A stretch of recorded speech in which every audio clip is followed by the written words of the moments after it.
Employ असणं ही एक खूप मोठी गोष्ट आहे आणि त्याहूनही सेंट्रल गव्हर्नमेंट म्हणजे केंद्रीय कर्मचारी असणं ही त्याहून मोठी गोष्ट आहे।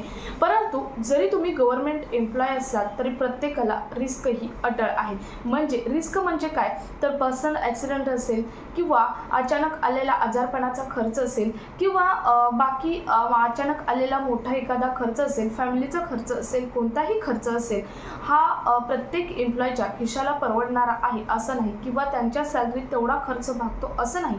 आणि या सर्व गोष्टीचा विचार करून वित्त मंत्रालयाकडून 14 जानेवारी 2026ला एक लेटर जारी करण्यात आलं आणि त्यानंतर त्याचा एक आठवण म्हणून किंवा त्याची एक आराखडा म्हणून 19 फेब्रुवारी म्हणजे मागच्या 2 ते 3 दिवसापूर्वी 19 फेब्रुवारी 2026ला पुन्हा एक प्रेस नोट रिलीज करण्यात आली।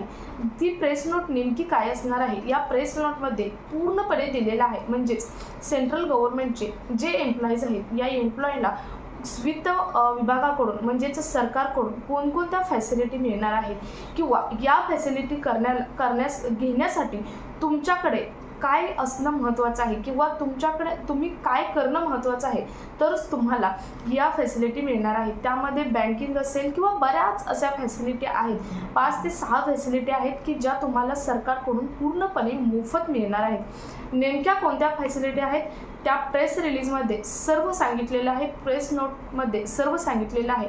नेमक्या कोणत्या फॅसिलिटी आहेत त्या डिटेलमध्ये पाहणार आहोत आणि शेवटी तुम्हाला जर या फॅसिलिटी हव्या असेल तर तुमच्याकडे काय असणं हे गरजेचं असणार आहे हे सुद्धा अतिशय महत्त्वाचं आहे, ते शेवटी आपण पाहणार आहोत। त्यामुळे व्हिडिओ जराही स्किप न करता शेवटपर्यंत पाहायचा तरच तुम्हाला सर्व माहिती डिटेलमध्ये समजेल। चॅनलवर पहिल्यांदा आला असेल तर पुढील आणि महत्त्वपूर्ण अपडेटसाठी चॅनल सबस्क्राईब करा, त्याचबरोबर शेजारील बेल आयकॉन सुद्धा ऑन करून ठेवा म्हणजे असेच महत्त्वपूर्ण अपडेट तुमच्यापर्यंत रेग्युलर पोहोचत राहतील। नमस्कार, मी पूनम आणि तुम्ही पाहता आहात पुन्हा एक नवीन अपडेट। नेमकी ही प्रेस रिलीज काय आहे ती पाहूया। तर बघा, यामध्ये या स्कीमचं नाव आहे ते म्हणजे CSAP म्हणजे कंपोजिटेड सॅलरी अकाउंट पॅकेज असं या स्कीमचं नाव आहे। आणि ही स्कीम फक्त सेंट्रल गव्हर्नमेंटचे जे कर्मचारी आहेत, एम्प्लॉईज आहेत यांच्यासाठीच ही स्कीम आहे। त्यामध्ये मेनली 3 मुद्द्यांवरती फोकस केलेला आहे। पहिला आहे तो म्हणजे बँकिंग फॅसिलिटी, दुसरा आहे इन्शुरन्स कव्हरेज आणि तिसरा आहे ते म्हणजे कार्ड आणि डिजिटल बेनिफिट। अशा 3 गोष्टींवरती जास्तीत जास्त फोकस केलेला आहे। आता आपण एक एक करून सर्व गोष्टी पाहूया ज्या फॅसिलिटी आता मुख्यतः 3 मुद्द्यांवरती फोकस केलेला आहे त्यामध्ये नेमकी तुम्हाला कोणकोणते बेनिफिट मिळणार हे पाहूयात। त्यातील पहिला आहे बँकिंग फॅसिलिटी। बँकिंग फॅसिलिटीमध्ये तुम्हाला 0 बॅलन्स सॅलरी अकाउंट हे मिळणार आहे आणि मिळतही आहे। त्यानंतर RTGS असेल, त्यानंतर NEFT असेल म्हणजेच त्यानंतर UP असेल, यासारख्या फ्री रेमिटन्सेस आणि चेक्स फॅसिलिटी तुम्हाला मिळतात। त्यानंतर तुम्हाला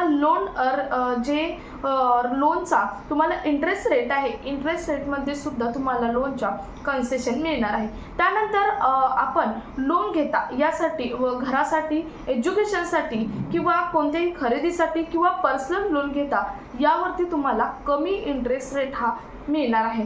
त्यानंतर प्रोसेसिंग फी चार्जेस कमी घेतले जातात। प्रोसेसिंग फी चार्जेस सुद्धा तुम्हाला पूर्णपणे अदरच्या तुलनेत म्हणजेच अदर जे पीपल्स आहेत, अकाउंट होल्डर्स आहेत यांच्या तुलनेत तुम्हाला पूर्णपणे कमी मिळणार आहेत। हे झालं बँकिंग रिलेटेड बेनिफिट तुम्हाला एवढे मिळणार आहेत। त्यानंतर बघा, फॅमिली सिक्युरिटी म्हणजे इन्शुरन्स कव्हरेज यामध्ये कोणकोणत्या फॅसिलिटी मिळणार आहेत बघा। अतिशय महत्त्वपूर्ण फॅसिलिटी यामध्ये मिळणार आहेत त्या कोणत्या आहेत बघा। पहिला आहे पर्सनल ॲक्सिडेंट जेव्हा होतो तेव्हा तुम्हाला 1.5 म्हणजे 1.5 करोडचा इन्शुरन्स हा दिला जाणार आहे। म्हणजे जेव्हा तुमचा ॲक्सिडेंट होणार आहे, ॲक्सिडेंट होतो तेव्हा तुम्हाला 1.5 करोडचा कव्हरेज मिळणार आहे इन्शुरन्सचा। त्यानंतर एअर ॲक्सिडेंटसाठी 2 करोडचा इन्शुरन्स मिळणार आहे। एअर म्हणजे विमान किंवा चॉपर कशानेही ॲक्सिडेंट झाला तर तुम्हाला 2 करोडचा इन्शुरन्स हा मिळणार आहे।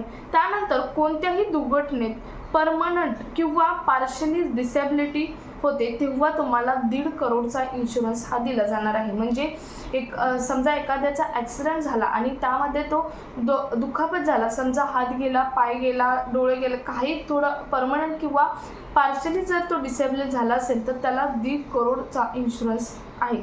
त्यानंतर बघा, टर्म लाईफ इन्शुरन्स 20 लाखपर्यंत तुम्हाला बेनिफिट मिळणार आहे. टर्म लाईफ इन्शुरन्सला सुद्धा 20 लाखाचं पॅकेज आहे, म्हणजेच कव्हरेज आहे. त्यानंतर हेल्थ इन्शुरन्स सेल्फ किंवा फॅमिलीसाठी, म्हणजे बघा केंद्रीय कर्मचाऱ्यांसाठी अतिशय महत्त्वपूर्ण निर्णय आहे हा. फॅमिलीसाठी आणि स्वतःसाठी सेल्फ अँड फॅमिलीसाठी इन्शुरन्स कव्हरेज दिलेला आहे. बेस्ट ऑफ ऑप्शन हा दिला जाणार आहे. अतिशय इन्शुरन्समधला टॉप लेवलचा हा ऑप्शन असतो, बेस्ट ऑफ ऑप्शन हा तुम्हाला दिला जाणार आहे. त्यानंतर बघा, कार्ड आणि डिजिटल बेनिफिट. आता आपण बघितलं, पहिला होतं बँकिंग फॅसिलिटी, त्यामध्ये तुम्ही बेनिफिट बघितले असतील. त्यानंतर दुसरं झालं इन्शुरन्स कव्हरेज किंवा त्याला फॅमिली कव्हरेज, फॅमिली सिक्युरिटी असं सुद्धा म्हटलं जातं. आणि तिसरं आहे तो म्हणजे कार्ड आणि डिजिटल बेनिफिट तुम्हाला कोणकोणते मिळणार आहेत ते पाहूयात. तर बघा, डेबिट आणि क्रेडिट कार्डवरती तुम्हाला इतर पीपल आहेत त्यांच्या तुलनेमध्ये पूर्णपणे बेनिफिट्स हे वेगळे मिळणार आहेत. त्यानंतर कॅशबॅक असतील, रिवॉर्ड असेल, लाईफस्टाईल बेनिफिट असेल. आता बघितले तर तुम्ही पेट्रोल पंपवर जा, डीमार्टमध्ये जा किंवा कोणत्याही खरेदीसाठी जा, तुम्हाला काही पॉईंट्स रिवॉर्ड मिळतात. त्या रिवॉर्ड पॉईंटचा सुद्धा तुम्हाला अदर ठिकाणी यूज करायला मिळणार आहे. तर अतिशय महत्त्वपूर्ण कार्ड आणि डिजिटल संदर्भात निर्णय आहे. आता बघितलं आपण 3 गोष्टींवरती फोकस केलेला. पहिलं तर आहे बँकिंग कव्हरेज, त्यानंतर दुसरं इन्शुरन्स कव्हरेज आहे, त्यानंतर तिसरा आहे तो म्हणजे डिजिटल आणि कार्ड बेनिफिट्स, ते आता आपण बघितलेलं आहे. परंतु मी तुम्हाला पहिल्यांदाच व्हिडिओमध्ये सांगितलं होतं, यासाठी तुम्हाला काय गोष्टी असणं, तुमच्याकडे काय गोष्टी असणं महत्त्वाचं आहे. बघा, त्यातील पहिलं आहे ते म्हणजे आपल्या सॅलरी अकाउंटवाल्या बँकमध्ये विचारायचे आहे की CSAP ॲप्लिकेबल आहे किंवा नाही. तुमचं जिथं सॅलरी अकाउंट आहे, सेविंग असो करंट असो, तुमचं जिथं सॅलरी अकाउंट आहे तिथं तुम्हाला विचारायचं आहे की CSAP म्हणजे तुम्हाला मी मगाशी लॉंग फॉर्म सांगितला होता त्याचा, कंपोजिट सॅलरी अकाउंट पॅकेज, हे जी स्कीम आहे ही तुमची ॲप्लिकेबल आहे किंवा नाही, नसेल तर करून घ्या. त्यानंतर इन्शुरन्स टर्म्स लिखित दाखवा, म्हणजे इन्शुरन्सच्या ज्या ज्या टर्म्स आहेत त्या लिखित दाखवा. हे तुम्हाला बघणं गरजेचं आहे, लिखित स्वरूपात आहेत का ते बघणं गरजेचं आहे. कारण बऱ्याच वेळा बँकेत गेल्यानंतर तुमचा इन्शुरन्स आहे असं म्हणतात, केंद्रीय कर्मचाऱ्यांना किंवा राज्य कर्मचाऱ्यांना सुद्धा ही फॅसिलिटी आहे, इन्शुरन्स आहे असं म्हणतात. परंतु या इन्शुरन्समध्ये कोणकोणत्या फॅसिलिटी आहेत हे मात्र ते तोंडाने सांगतात, परंतु तितक्या फॅसिलिटी तेव्हा नसतात. आणि जेव्हा खरंच इन्शुरन्सची गरज पडते तेव्हा मात्र ह्या फॅसिलिटी नसल्यामुळे तुम्ही केंद्रीय किंवा राज्य कर्मचारी असून सुद्धा फायदा नसतो आणि तुमचा इन्शुरन्स असून सुद्धा फायदा नसतो.